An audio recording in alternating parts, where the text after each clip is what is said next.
So thank you, Professor Mohan Gopal. Thank you, Shusri. And we have had long associations. I am glad that, I'm meeting Professor Gopal once again after a very long while. And again, Sushri also. She was my first batch of students in sociology in Calcutta. So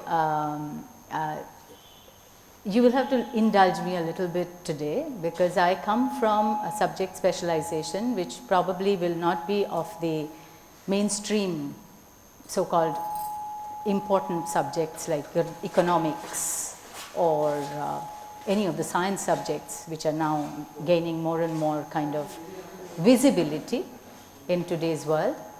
But I would like to take you with me to an area which is in the southwestern uplands of West Bengal, and its borders with the now Jharkhand state, which was before in Bihar.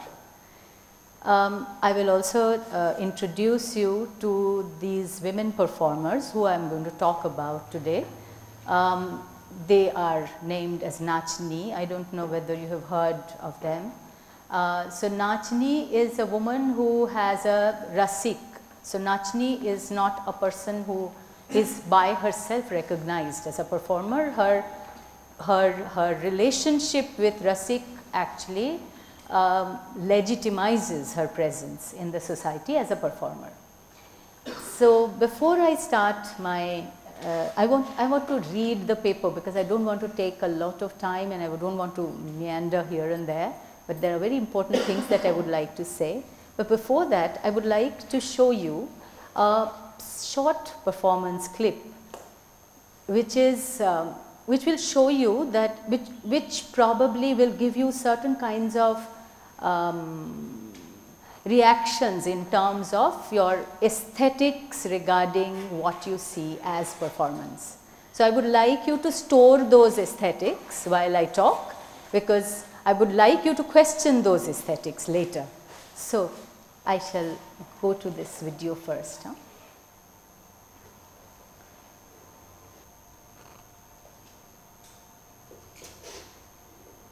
So before I begin, I would also like you to go through these photographs so that you know what I am talking about when I talk about the audience, when I talk about the musicians, and I refer to the space where the performance is organized.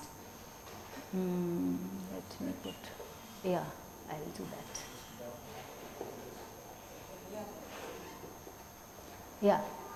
So this is it's all night usually. Nachnis take turns. There are more than one performer usually in one performance.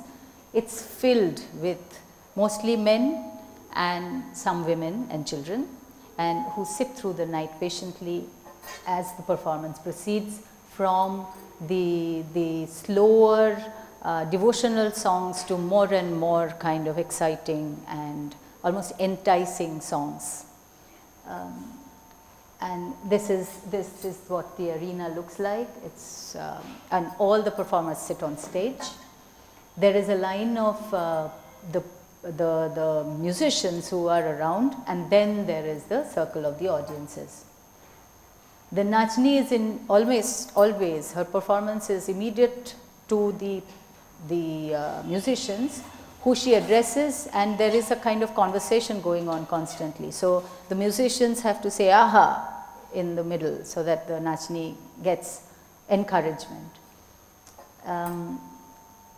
Usually 2 or more are there on the stage itself. Yeah. And then the real life situation the next day or the day after, where you go to their homes. The Nachni is sitting with the rasik. Rasik has almost no part in her, dancing all night, but he owns the money that she earns through these performances. There are children born out of the unions, and I'll talk about that later. And it's a kind of a quasi-family life that they live together. where the observances of almost like a conjugal domesticity is common to see. And there are some of the Nachnis, this is an important reference to the past, there are some of the Nachnis who have been actually given recognition from governments, and they have got Padma Shri awards from the government of India. So these are in the world of oblivion almost, there are some kinds of recognitions. So yeah. So now I'll go back to reading, and can I close this? Yeah, thank you. Okay, so my paper is today on precarious citizenship, social absence versus performative presence of Nachni. Nachni, literally meaning the female dancer, are popularly known in Eastern India as marginal professional performers who earn their living through a performing partnership with the Rasik, the male partner, while remaining in a fragile yet domestic quasi-conjugal alliance with him. They are known as much maligned and exploited women performers whose validation comes from being a paramour as well as a performing partner for her Rasik. The Nachni women have a range of histories to narrate about their becoming professional dancing women, socially ostracized in the process as a fallen woman of questionable virtues.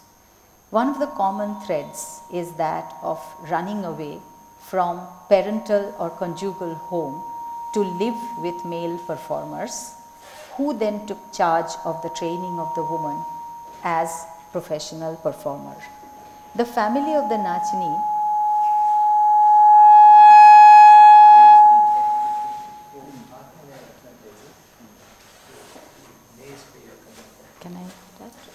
Can I put it here? Huh? Okay. This machine reacts to this speaker, perhaps. Oh.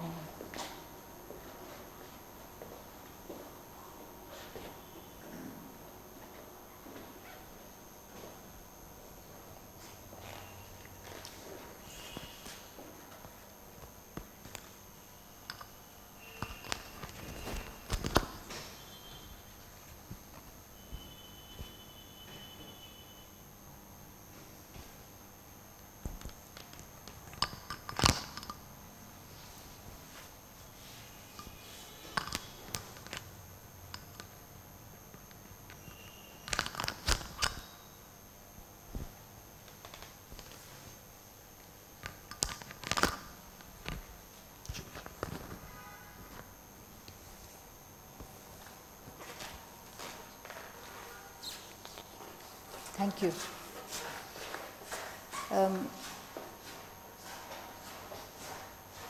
So the family of the Nachni usually is known to perform their last rites, going through the ritual processes and taking the Nachni as dead. The woman then becomes a performer, partner, quasi-wife through a ceremony where she is formally accepted by the Rasik as his Nachni. The partnership has several social implications. The Nachni is known by her relationship with the Rasik. She remains as a bread earner and a paramour, while being prohibited from sharing socially accepted conjugal spaces like the kitchen, the ritual occasions within the family, or the actual domestic shared spaces that become the wife's space within the families. Once the young woman leaves her family as a Nachni, there is no turning back for her in most cases. Her marginal existence, the denial of her rights to call her partnership with Rasik a conjugal one, which could provide her and her children rights to inheritance, and even the negation of her entitlement to cremation or burial, necessitates a research on her status as a representative of one of the exploited, marginalized and socially maligned women practitioners in Indian performance. The society denies Nachni's presence in many ways. The Nachni therefore learns to make the most of the temporary liveness that the proscenium offers her, and then to retreat into her restricted space where shrouds of social marginality puts her in the same category of an absent being. In other words, she dies every time her performance ends. It must be understood that when the Nachni shifts out of her family home and into the Rasik's house as her lover partner, she is already homeless, as well as without any support system replacing her family. The implication of such a partnership is economic, professional, as well as social and deeply gendered. Given the form's history, the Rasik acquires and trains a Nachni as an entertainer who will be at the beck and call of his to perform, entertain and earn money for the Rasik and his family to survive on, and for the Rasik to get fame from. The Nachni's vulnerability or her absence in society also makes her more available, more exploitable within the patriarchal setup, whatever the structure of accommodating her within the quasi-conjugal setup. She continues to be the bread earner for the whole family in the lean seasons when the food is scarce at the end of one agricultural calendar and the next harvest is still not ready. She also lives under a constant threat of being replaced. If she refuses to perform, or if she is unable to do so due to illness, age or some other circumstances, the children of Nachni are not entitled to use their father's name, nor are they entitled to inherit any property from him.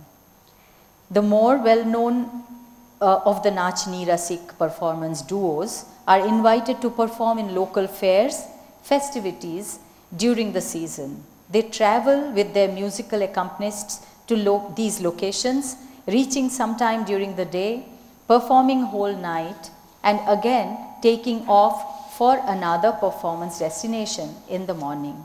The Rasik retains the control over the Nachni's labor and his keeping, training and performing with the Nachni is seen as his engagement and investment in artistic endeavors. The Nachni, even when she is reluctantly acknowledged as a presence, remains the symbol of undisciplined, uncontrollable self-indulgence, a figure outside of structures of control.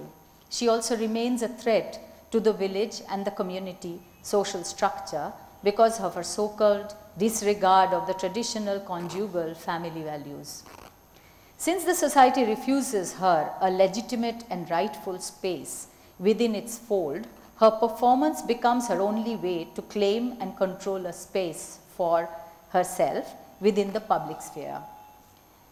The marginal identity that the society allots the Nachnis on the ground that they are socially undisciplinable and therefore unacceptable as members of a community is countered by the acceptance she creates for herself through the negotiations with her body and dance, the very tools that make her socially dangerous and irregular.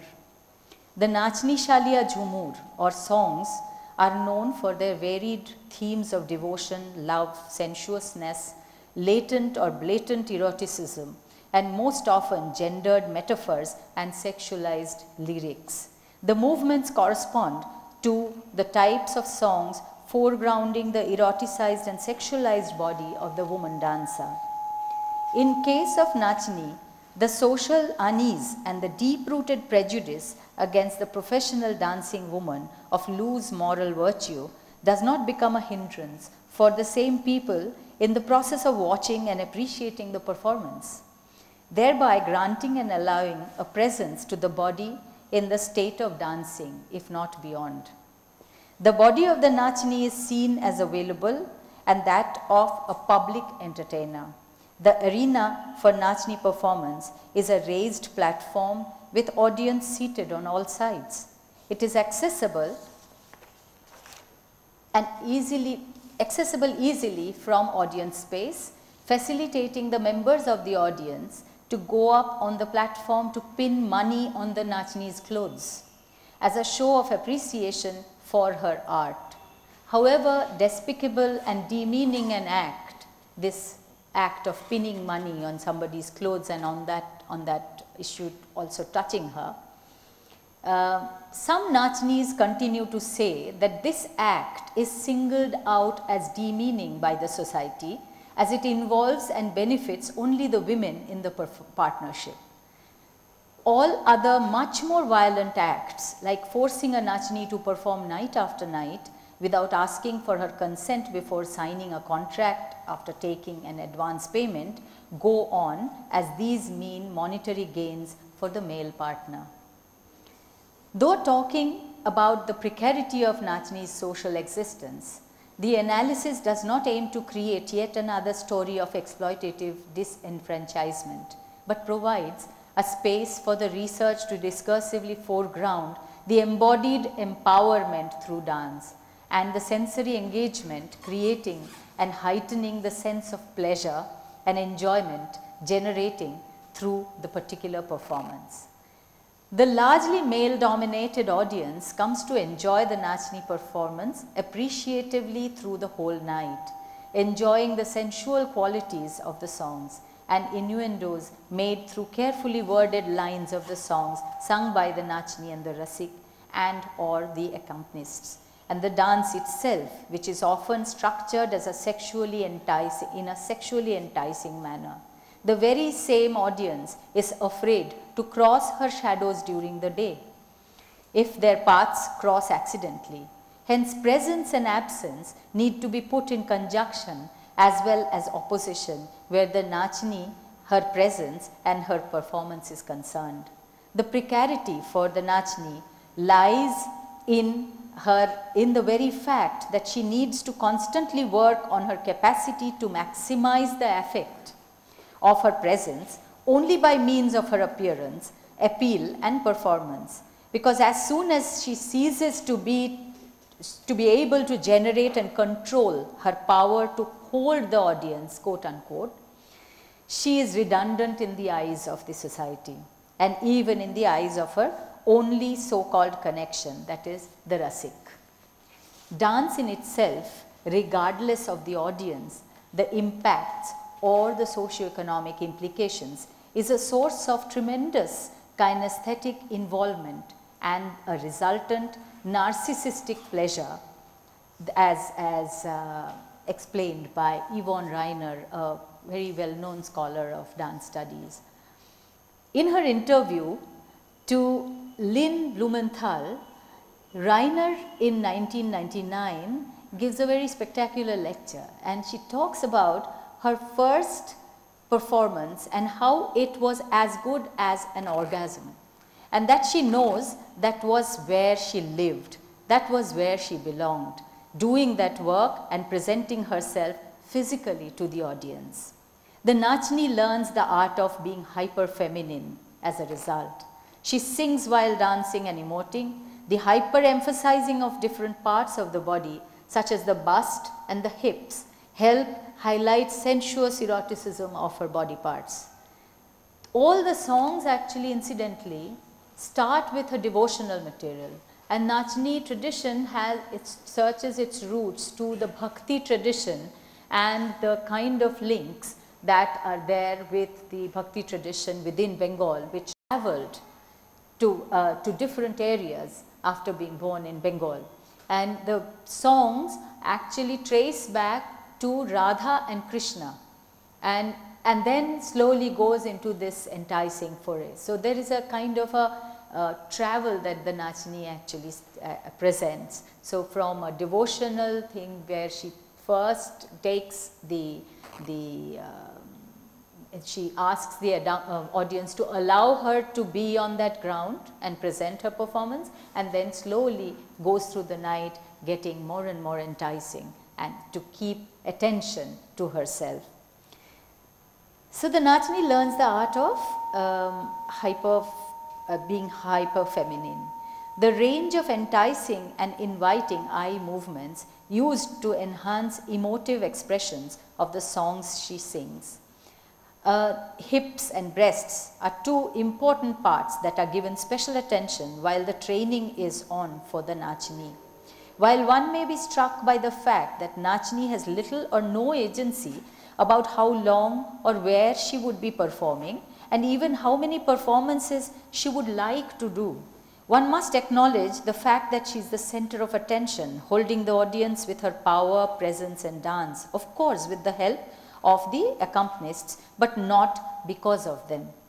Her pleasure and her desire and involvement almost is never acknowledged, even by herself, her rasik or her accompanists and her audience. So what makes her performance come alive? And of course, she experiences a tremendous amount of power and pleasure, which makes precariousness of her existence recede to the background during the performance. The body of the Nachini becomes tool here, honed and used to fight the eraser on the very ground where it is created and where it is forced on the woman performer. Here the movements learnt through training and processed through subjective kinesthetics are choreographed within the restrictive viewing possibilities and generated by the need to maximize visual and sensual appeal. On one hand, it can be lamented that the woman as a practitioner is hardly in control of what she dances on the proscenium. But on the other hand, there is a tremendous amount of power and agency in the final execution of the movements, whereby the vulnerability of the viewed body is countered by or at times exists in tandem with the dancer's experience of pleasure and power. The paper must be brought to a close describing the end of a Nachini's life. Some Rasiks are known to have more than one Nachinis in the patriarchal structure that exists even within such a marginal practice. The reason given is that he is attracted to or was wanting to use a younger performer as her partner. As the older Nachini aged with hard work and in the process of living in the margins. Instances of Nachinis keeping more than one Rasik at the same time are not known. It is known, however, that in a few cases, a Nachini has left a Rasik and moved in with another out of her own choice. The death of a Rasik has seen the Nachini mourning in the socially acceptable ways of eating vegetarian food and wearing white saris for a period, in the same way as a widow is expected to do. However, this does not ensure any social support from the family of the Rasik. In case of the Nachini's death, even till now, the body is dragged to the jungle and left there, as the society still refuses to acknowledge the dead body as a body of one of its members. Recent interventions of some non-governmental agencies have started a debate and has seen some exceptions to the rules. But her fate depends entirely on the decisions made by the community that has enjoyed her performances over the years. The idea of absence becomes reinstated thus through this act of ultimate rejection, whereby even in death her presence cannot be acknowledged. It becomes all the more important, therefore, to recoup the moments of presence that she creates for herself through her pleasure of the art that she practices. So the irony I would like to highlight here at the end of this lecture is that because Nachini's death is as a ritual, it's observed within the family once she leaves the family traditionally. So therefore she is not a presence, right? Her last rites cannot be performed again. So the last rites already have been performed. So when she dies, her body actually doesn't get cremated, it's just left in the jungle. So during her time, her liveness is only acknowledged on the stage. It's very well known fact that all the money except what is pinned on her clothes belong to the Rasik. because it's a duo that is acknowledged. It's never one single Nachni who has gone and performed anywhere, neither is she invited alone. So, she is not, singularly she is not a performer. So, I would like to finish my talk here, and it would be lovely to have questions, if you will, from you. Thank you.